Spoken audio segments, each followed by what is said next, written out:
kamer is stil, net die hartklop is daar.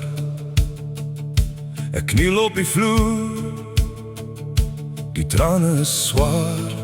Die stilte in die huis skree so hard teen die mure. Dis nou al maande, of dalk net ure.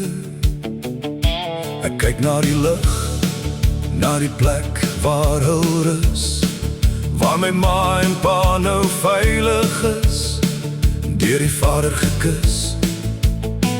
Maar die leë stoele by die tafel, die plek waar hul moet sit, maak het so moeilik om nou nog te bid. Ek soek na die pad, ek soek na die lig, in die donker van die lewe op die pad wat ek rig. Here, vertel my, hoe moet ek nou aangaan? Hoe moet ek sonder my ouers in hierdie wêreld staan?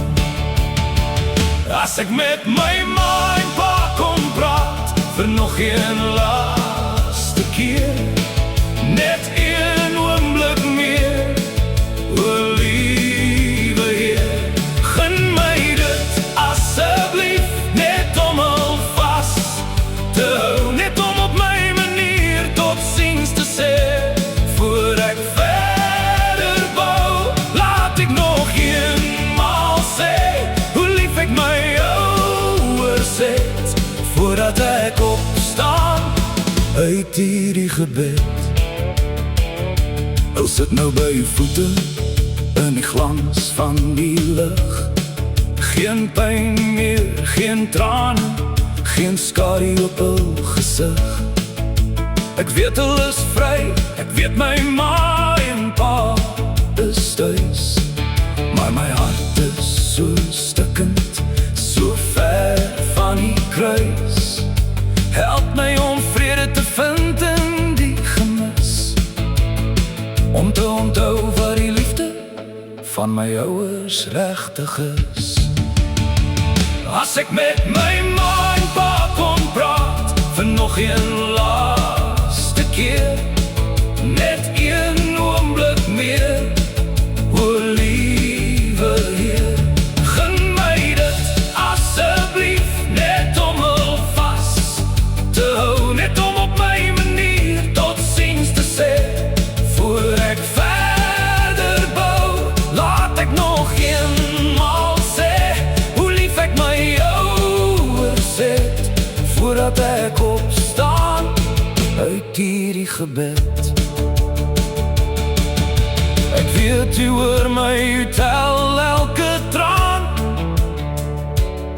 U verstaan die verlange as ek alleen moet gaan.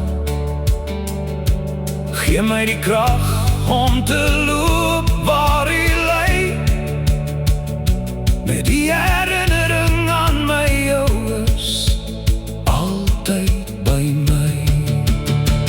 As ek met my ma en pa kom praat, vir nog een laaste keer, met een oomblik meer, o liewe Heer, gun my dit asseblief, net om hul vas te hou, net om op my manier tot ziens te sê.